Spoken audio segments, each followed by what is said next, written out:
So I got into the industry when I was little. My dad always took me to work. We are a windshield replacement company. A lot of people don't realize, but a windshield is a big part of the structural integrity of the vehicle. There's a big problem that we have in our industry, which is the adhesive can separate from the pinch weld, or it could also separate from the glass. So I create a lot of safety videos on TikToks, YouTube, as well as making a lot of new posts on Pinterest. I really like making sure that all my customers are up to date with the knowledge that we possess. We want to make sure we share it with them. One of the things I love about Sika products is that they have so many different variations of chemicals that you can use to properly apply towards the body and the glass to make sure you have a proper installation. They back up everything. They have crash tests. They have safety videos. They have so much information that actually is there for consumers and as well as technicians like ourselves. We have always used Sika products, and now we're using the best product out there, which is Sika Ultimate. It is a 30-minute minimum driver wait time adhesive. The good thing about it, it's primerless to glass. You apply it onto the body or you apply it onto the glass, and you're able to install it right away. You just wait your 30 minutes for it to cure, and then you're able to release the vehicle to the customer. I stay strictly to the Sika products because I know it's been tested and certified. To anyone, to everyone, whether you're a small family business or a large corporation that's international, I would strongly recommend Sika Ultimate to them.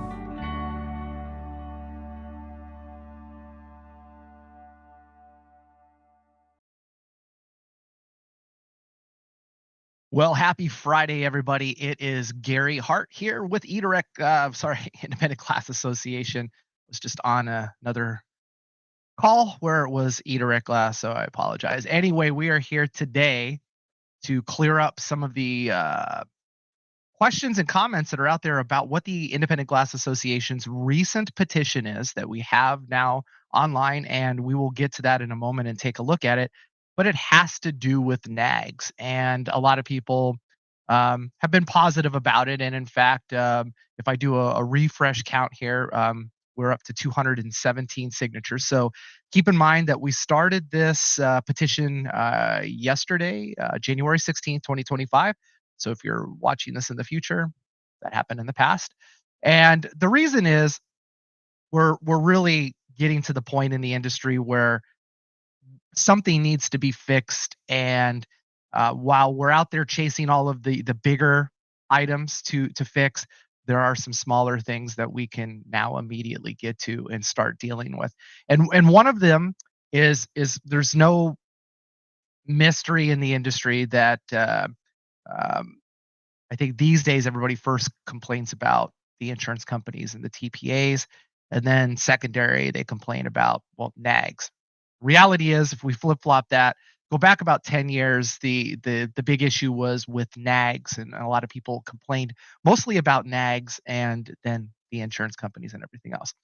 And the big thing that came up back in 2018, I don't want to say that it reached a boiling point, but it certainly maybe reached critical mass in the sense that the Mitchell NAGS catalog got to a point where we saw a reduction really in the supporting of the paper version of the NAGS catalog, which, by the way, is released 4 times a year.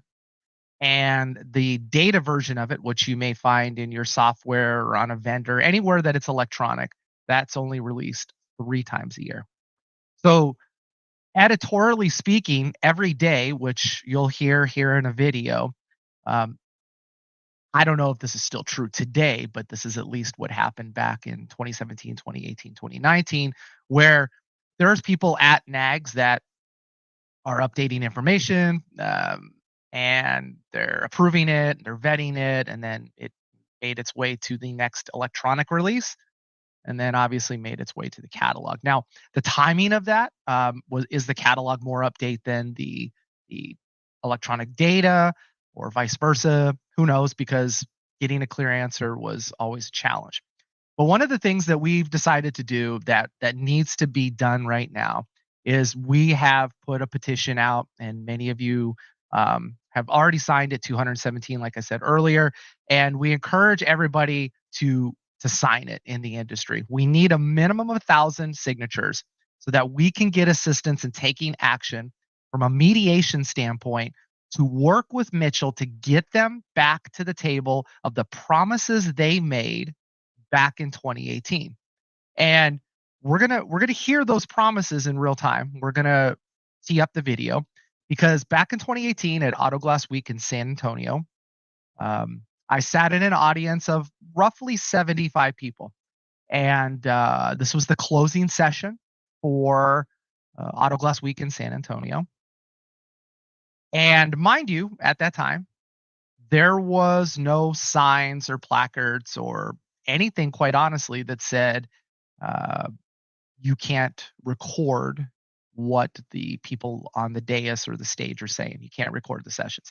Now, I know that's changed. Some of the you that have been to recent Auto Glass Weeks, there's signs like when you're walking in that say absolutely no recording. I know that was certainly true for Gary V's session, even though as I looked around, I saw like 100 mobile phones out taking pictures or videos. So anyway, I recorded this. I also participated in asking a question, which we'll also get to when we hear this. But I was absolutely slammed by the show itself of how dare I record this and make this valuable industry information available to those that unfortunately could not attend Auto Glass Week. And further, now keep in mind, while there was some loose reporting on it after the fact, the detail of the reporting, which you can see in this video, we have it up here on our YouTube channel. We also have it here on our Facebook page. I will also make those links available if you're watching on LinkedIn or the other platforms that we're broadcasting on. But definitely you should give this whole hour or so a listen. It's very important. And I could say this, the gentleman, John Gilmartin, who is the representative here talking in this video, is no longer with Mitchell. And in fact, about 10 months after he put all of these claims out, he was no longer needed in the company. And we got a whole new set of, quite honestly, BS in that a new person came up on stage the next year and said, hey, whoa, whoa, whoa, whoa. Whatever John said, well, we didn't authorize it. And if that's what you were expecting, well, guess what? We're not going to do anything. So it's very interesting that while these things were promised, and keep in mind, even back then, 2018, 2019, things like APIs and the ability for data and all that stuff to be in real time was absolutely possible. Today, even more impossible. And I would even venture to say that with the NAGS catalog as it stands today, that you don't need people. And the reasoning for that on an editorial basis for NAGS is that this information is readily available from OEMs today. It's readily available in collision and estimatic software. It may not be the equivalent that we see in labor hours, for instance. But the thing is, they are using manufacturer suggested retail pricing for the components, for the glass and all the accessories and everything. Very few are relying on the actual NAGS information when they're doing that. We're the only industry that's so unique that we had to have upended and created this whole thing. And there's a whole history lesson behind NAGS, and I'm not going to get into it now, but I do believe we have a video. If you go back here in the IGA's YouTube, we do discuss briefly the history. I want to say it was back in about a year ago. It has NAGS in the header of it, so just go ahead and pull that up. If I have some time, I'll come back and put that in the comments of this video. But long story short of this is, with AI and just the way things happen today, we not only do not need editorial content from NAGS, but we deserve this and can get this in real time as it stands now. If you are a glass part match user or on the eDirect Glass platform, you already enjoy and know that we are providing information that is completely outside of whatever the NAGS database is. So on that majority of all the missing OE part numbers or the missing labor hours or missing pricing, you know that we have the last known price or where we're vetting and getting the information for, because that ends up being adopted somehow anyway, oddly, still don't know how that happens, in a future NAGS release. And it's pretty spot on when it happens. So curious minds want to know. But what this petition is going to do is allow us to have a third party work with us to mediate, to get Mitchell to basically do what they promised, which was they would make sure anything that is changed, added, deleted, updated in the NAGS catalog, as soon as it's authorized, would be made available in real time.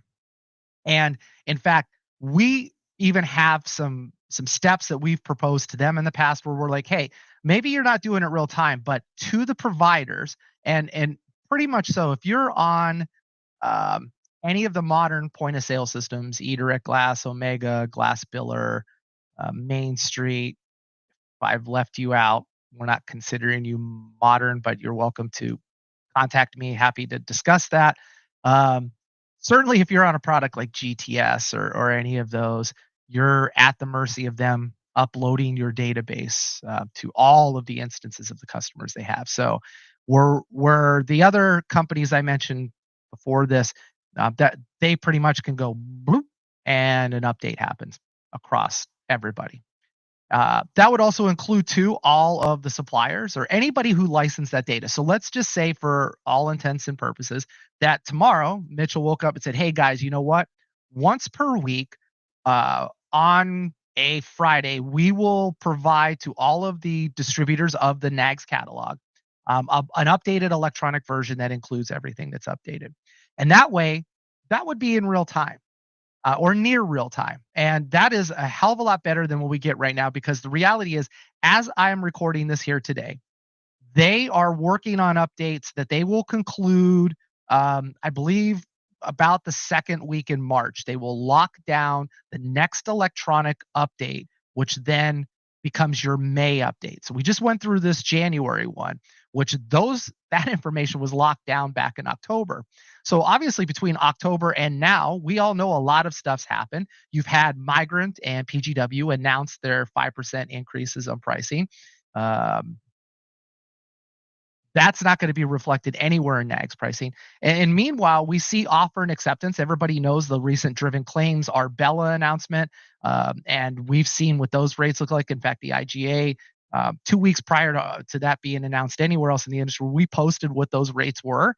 And a lot of shops also posted on social media when they were getting them. And it's horrific. It's garbage. It's absolute BS when it comes down to what this is. So, we believe there's steps they can take to get us to the point where it would be in real time. All the things they promise, not just fixing, hey, you got a 24 vehicle and you don't have NAGS parts, but maybe tomorrow you do. So we'd like to know about that. A 5 to 7 day lag. We're not going to beat you up right now about it, but definitely 2026, you should have real time capability that all of us providers have, and we have it. So with that, I'm going to just briefly come over and we're going to critique what John had to say here. And this is interesting. And I encourage you, watch the video on your own without my commentary. But definitely this is something that's very intriguing, and we'll just break it down. So let's hear what he has to say to start. This all leads to what is it that you're doing with NAGS? And I would say to you in the spirit in which I delivered it here, is the message is simply, based on the complexity of what's happening in this industry and the number of changes that are happening in this industry, why are we not changing NAGS? Well, okay, so at least he's got to this point where he's acknowledging back in 2018 just the complexity and how things are changing. And they surprise whoever's running it now, which we do know, but they had a staff in NAGS that's shrunk down to basically 1 or 2 people now. So this is more of a Mitchell problem than it is a NAGS division problem. And that's why the names you'll see on the petition are the exact people that we want to talk with, which again, John was in a senior vice president position when he had this role. So to hear later on, a year after this, they were like, oh no, John never had that authority. I don't know who else other than a senior VP would have the authority to say those things. So I think it was John had his motivation and his heart in the right place. For some reason, Mitchell has it. Anyways, let's go on. I'm here to tell you that we are, and we're making a number of changes to how we do things. So just to set it up, so we provide the NAGS part numbers for the industry. We do this both for vehicles, but also for medium heavy trucks. We provide some information about ADAS. I'm just going to stop there because he said heavy trucks, and this is something that I still see on the forums and the groups every day, where I call BS to the extent that we're all borrowing each other's data, hoping that maybe Pilkington has something, maybe PGW has something with cheat sheets to get this information, especially on all the newer heavy duty trucks. Even some of the other equipment that's out there, we don't get that. So this is kind of funny that he's saying that that's something they provide, which they never really have. They dabbled in it, but they haven't provided it. A little footnote that says may require. I would say that that's partially useful. We do provide an index value, a price for every single part. There's some complexity as to what that is, how it works today. I'll spare you the details of exactly the process, but. So that's interesting. So we're just going to glaze right over the processing where he talks about how it's an index pricing and they provide that. The other item before the pricing was having to do with the ADAS, and that's still absolutely hilarious that in 2025 they just say may require some adjustment to the camera or something. They don't talk about calibration type, which systems like eDirect Glass or Glass Part Match and others will let you know on the screen if it's static, dynamic, dual, or whatever the instance is. And also at the same time, your tool, whatever that would be for calibration, is also telling you that. So it's not like this data doesn't exist anywhere. We know it exists, and it's just amazing that he's talking about something they have never fixed since they've introduced it. I believe it's been 12 years now since they introduced that part about contains a camera bracket, may require additional OEM manipulation or whatever that is. So kind of hilarious on that point. Today we provide that for every single NAGS part number in the industry, and then obviously we provide various tools to. Okay, so let's just hone in on that. He said that's in this video, every single NAGS part number. They claim to provide this information. So you heard pricing, OEM information regarding ADAS for every NAGS part number. Even back then, it was BS then, it's BS now. Either glass repairers or auditors, and ultimately to allow for the process of a replacement repair to be processed. On the part numbering side, we do that 3 times a year, and then we provide these bulletins. We actually do it not monthly, but we do it about every other week. So we do that on a fairly regular basis. It's a fairly disparate process. With how we provide the information, we provide it principally through a flat file. We either put it on a DVD and we burn it and ship it to somebody, or we might put it on an FTP site and password encrypt it. No idea what the hell he's talking about here, because I have never received a bulletin. And being a technology provider for Glass Part Match and eDirect Glass, I have never seen a bulletin other than what comes released with the NAGS update 3 times per year. Never seen anything else. There was one year, that was the year that I brought forward to the industry that they had totally screwed pricing up between 2 editions, brought it up. I believe it was at the San Antonio show, if I'm not correct. Where once again during the opening, I got up and said, "Hey, if you haven't noticed, you're missing about 25 to 40% of your profit." And immediately, show staff slammed me, got slammed by everybody else, and then lo and behold, I was right, and they did articles on it, and all of the saying, it blew up, and at the same time, I'm here to say, hey, look, I have no reason to say this stuff's not real, because here it is. You hear the people, especially this video is so key. I'm glad I did not get rid of it, but hearing it, this is what the industry deserves to hear, and just the continued BS that we hear, and that's the reason why we need your support on this petition. And send it out in that way. Again, the ADAS, we just do some simple references, and this is principally what we're doing today. Right? I think everybody hopefully understands kind of the core of what we deliver. This is Okay, so here we go. We're winding up. Here comes the future. And by the way, if you're out there watching or listening right now and we're live, go ahead. If you have a comment, drop it in the comment below. Type your comment out, and I'll take the questions in real time. But here we go. The future of NAGS. Some of the bigger things that are happening today, and I would tell you each one of these I'll spend a little bit of time on. So we're fortunate enough to have a number of my team members, the team members here. These folks work every single day to create the part numbers. Today, when we create them, we essentially mark them as complete in our database, and then every 2 weeks we send out a bulletin update. It says here are the part numbers that we've added, or updates we've made, changes, maybe a mistake we made. We make that change. It's made real time. So the team member makes the change, they mark it complete, and then we create a bulletin 2 weeks later. All right. So once again, I still haven't seen this bulletin. So if you're out there and you're in the industry and you've been receiving this mysterious bulletin every 2 weeks of all the changes they've made, do tell. It's pretty obvious too that that's not happening with the networks, because then pricing would be an absolute cluster, if you know what I mean. So and for those of you that are having a little trouble reading that screen, the first bullet point here is NAGS the future will begin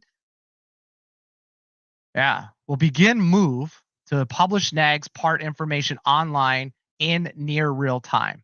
The second one is information will only be available via a web interface, via API. More ADAS will be included. The next one is NAGS price will have industry involvement. You're going to hear them say this, but this is what's on the slide. They're going to move all products to the cloud. That's just their Mitchell garbage. And I guess they do have a point of sale that maybe some of you use, but that's, again, quite interesting. I could talk to you about that offline, but anyways, as we update information, we will make it available online. So that seems kind of redundant to the other paragraphs here. Move to a modern technology and capabilities. Wow. Okay. Link from all of our solutions directly to OEM procedures. So they were even going to say, hey, if you're a technician and you need the OEM procedures, part of the NAGS database is going to be that. And they're going to modernize the approach to NAGS pricing.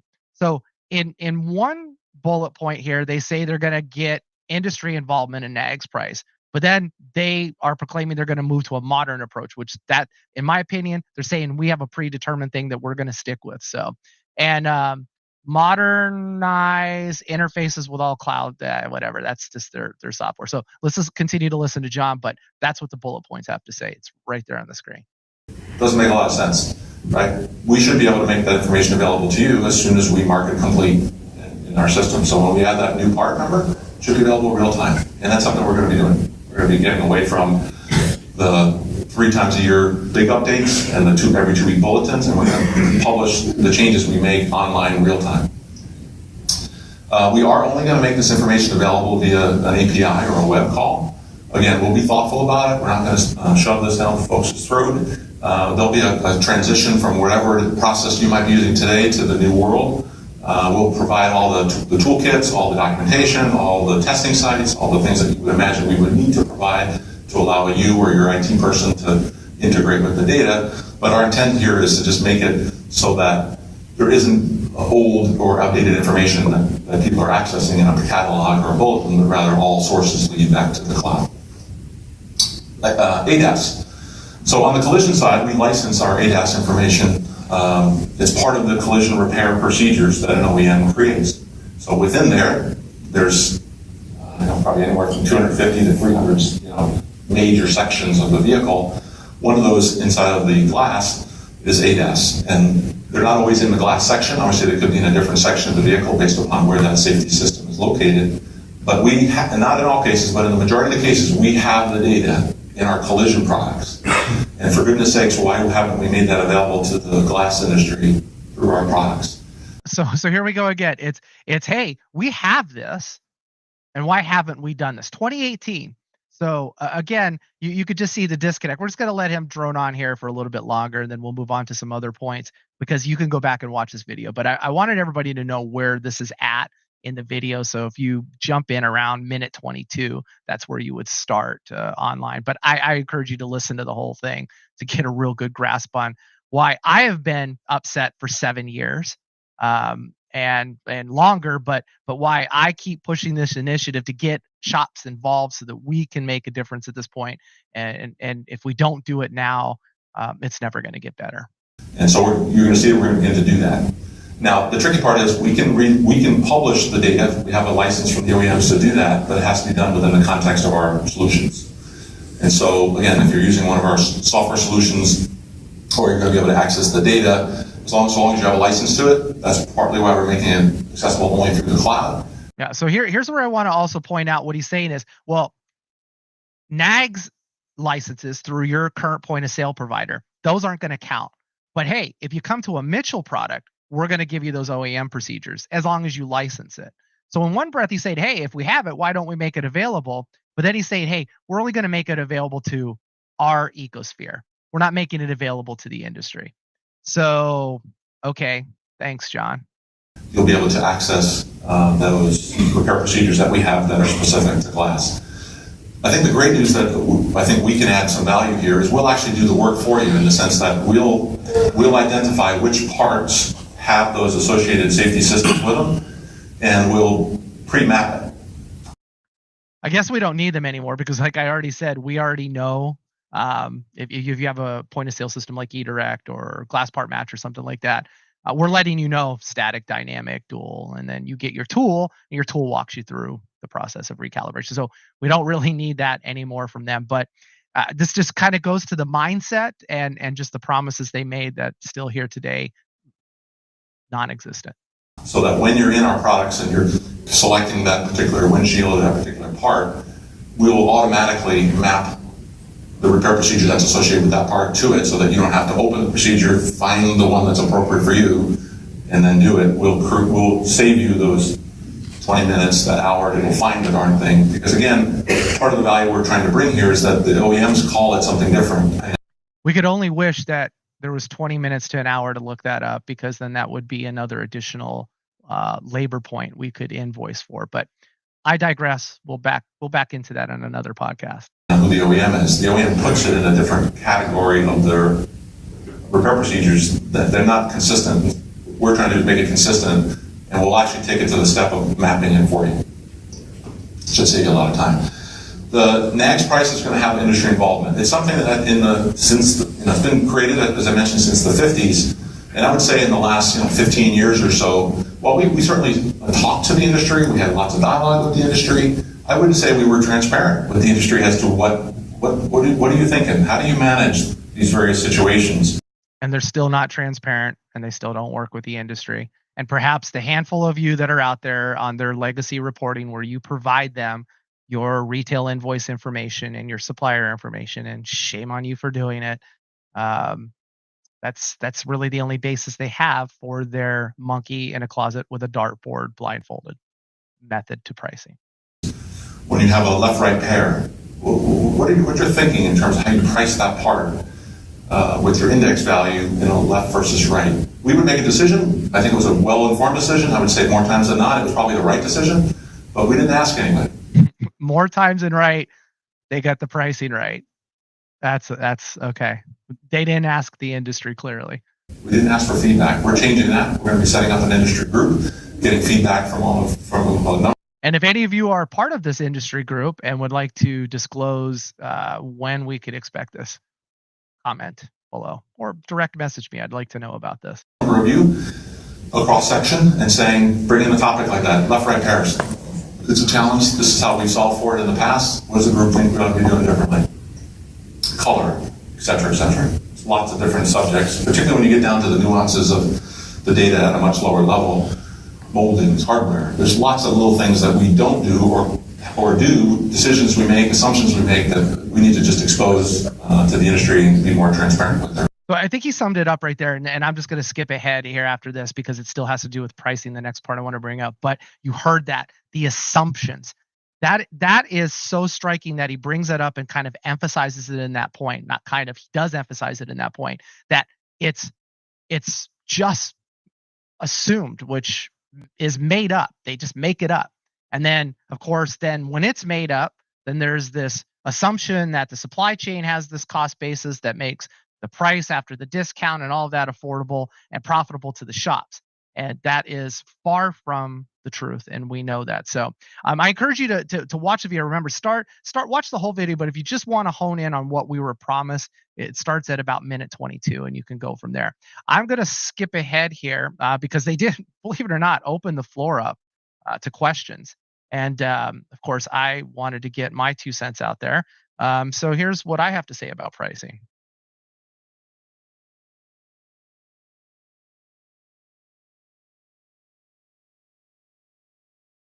And I'm shocked that it was allowed. Third parties about it purposely to be neutral.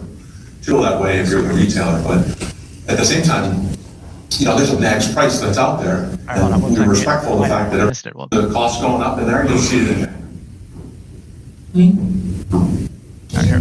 Is your partnership coming through the insurance companies as far as affecting market pricing? Glass prices.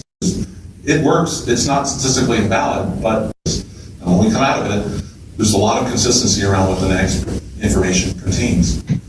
So I don't feel real time. So as we update the partner, if you will, so really that may be.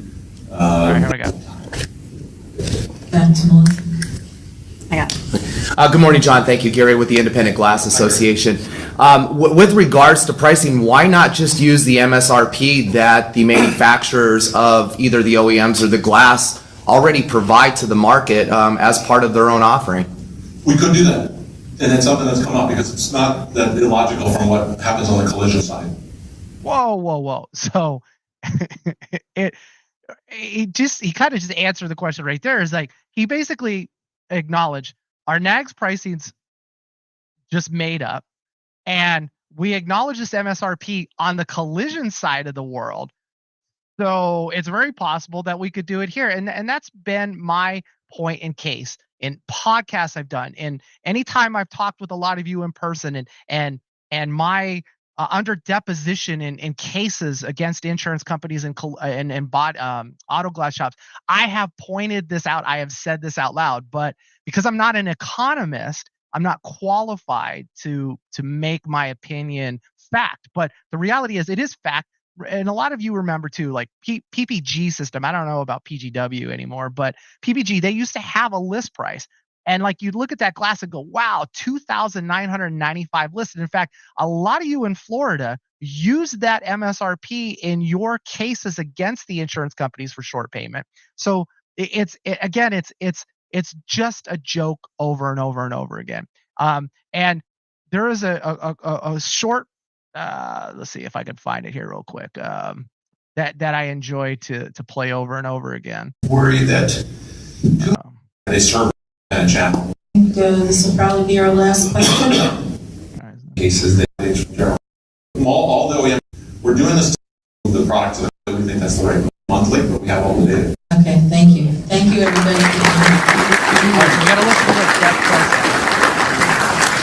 Thank you again for being here. The show is open until 2 p.m. All right, well, So she basically says, if you go back into it, and she says, we're going to wait for bated breath in a year from now to see if it happened. Well, she kind of looked into the crystal ball, I guess, or asked her magic 8 ball, is this NAG stuff going to pan out from a year? And hilariously, the answer is no. And in fact, when I was basically, I wasn't basically strip search, but I was extra scrutinized walking into that next year, that session where someone else from Mitchell got up, and you can actually just probably Google the Glass Bites article of what she had to say. But essentially it was, again, whatever John promised a year ago in San Antonio. So yeah. Let's just talk about what we've got here with this petition. The links are on the IGA's page. I'll come back here, drop it in the comment again. I know we've done a really good job in getting this link out to almost every group that is on social media right now. I need you, the industry needs you to sign this petition. The only way that we're going to hold Mitchell and NAGS accountable for what the promises they've made and the changes we need to continue to grow the industry, where safety and efficacy are cornerstone, because profitability allowed to prop those up. If all of a sudden our inability to do jobs that are profitable, that's when human nature is we cut corners to provide that margin to spread artificially through that. So we need your help. We're doing the right thing, but now we need Mitchell to do the right thing and step up and do everything that they promised. And if they're not willing to promise or hold up to their promises, then we need to take action as an industry to say no more nags. And just like I see everybody other groups say, well, hey, what if we all decided to do this? Now, I'm not saying that anybody should do anything as a group, because then that's collusion and I get all this crap from attorneys and all that stuff. But what I'm saying is this: if there was hypothetically an industry that wanted to take a stand and say enough's enough, they could do it. You can do it. But sadly, as a collective, these days, it seems like, in my opinion, it's better to bitch about it and say organizations like the IGA, that guy Gary Hart, they're not going to get anything done. It won't have any effect. And I beg to differ. And the things that we've done in the last year around our steering program have definitely gone to the point to show that when you report things and work with the association, we can get results, not only for you that are reporting it, but it ends up happening for other shops. We're able to duplicate that. We're able to help everyone as long as everyone's willing to chip in and help. So with that, please go sign the petition. Information again on the IGA page. We'll come back here and do that. And I certainly thank everybody for tuning in. I know these podcasts get drawn out. You got a couple of them now coming at you. And you probably get sick of hearing my tired ass voice keep saying the same thing over and over and over again. But what I am here to say is I work hard for you every day, and I want this change to happen. And I can't do it alone. I need your help. We have the approach to it. We know what to do, but without the consensus, without the voice of the industry saying enough is enough, we're not going to get it done. So please help out there. Sign that petition. It's like your name and email address. And for those of you that have asked about the donations, there's a page on there. This organization is a not-for-profit. So if you do donate, you're donating to them. And I would encourage you to give them a couple bucks. And the reason for that is they're assisting in this. They end up giving us the guidance and that mediation process. And this is exactly what we're leaning in for. And the association doesn't have a lot of money to just go out and hire some glitzy law firm that can handle all of this. We and internally then for us to manage some system to get all the signatures and whatnot. So we're relying on companies and parties like this that want things to happen for industries and individuals. So if you do have an opportunity, please go ahead and chip in there. So with that being said, thank you for tuning in. It is 2025. And with 2025, that is great news for the IGA because we are 30 years old and it is our 30th anniversary. We will be celebrating it all year. And that is a milestone for independence to be proud of. I wish you all a great weekend. Dress warmly if you're back east down to, I guess, the Gulf. If you're anywhere else, take care of yourself, take care of your family. Have a good one. We'll see you probably next week. We'll be in CIC in Palm Springs, so we're reporting there. We're going to be talking about Geico, and I'm going to come to you next Wednesday with a great special live Geico show. We're going to talk everything that is FUBAR with Geico right now, not only in our industry, but also in collision repair. And you'll want to tune in for that one. So with that, heading out of here with last two messages from one of our industry members, partners, and a little announcement again about our 30th year anniversary. Take care. This is Gary with the Independent Glass Association. Welcome to the celebration of the Independent Glass Association's 30th anniversary. Established in 1995, the IGA has grown to become the largest premier automotive glass association globally. It represents independent repair and replacement shops, their owners, and employees. The IGA has played a crucial role in supporting the automotive glass industry. Over the years, it has provided invaluable resources and assistance for independent businesses. This support has helped them thrive in a competitive market environment. Throughout its history, the IGA has been committed to promoting high standards and best practices. It has offered training and certification programs to ensure quality service. These initiatives have elevated the professionalism within the industry. Networking and collaboration have been at the heart of the IGA's mission. The association has organized numerous events and conferences, including its Independence Days Auto Glass Conference. These gatherings have facilitated knowledge sharing and fostered strong industry relationships. The IGA has also been a strong advocate for legislative and regulatory issues. By representing the interests of its members, it has influenced policies that impact the automotive glass sector in states like Arizona, Florida, and Minnesota, just to name a few. This advocacy has been vital for industry growth.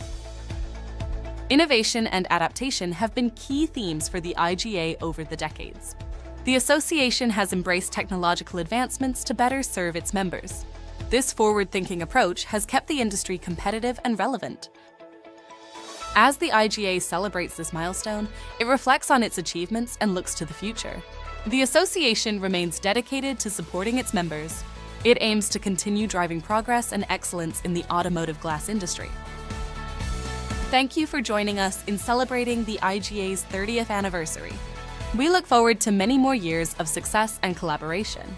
Together, we will continue to shape the future of the automotive glass industry. Introducing AirPro Diagnostics' revolutionary calibration technology, Augie. AirPro Diagnostics' latest innovation is a game changer in forward-facing camera ADAS calibrations. Augie is a wireless compact device that allows you to calibrate vehicles anywhere. AirPro has created a theater-like environment to digitize and miniaturize static ADAS targets and present them to the forward-facing camera exactly as required by vehicle manufacturers. Find out how required calibrations can be simplified. Order your Augie today.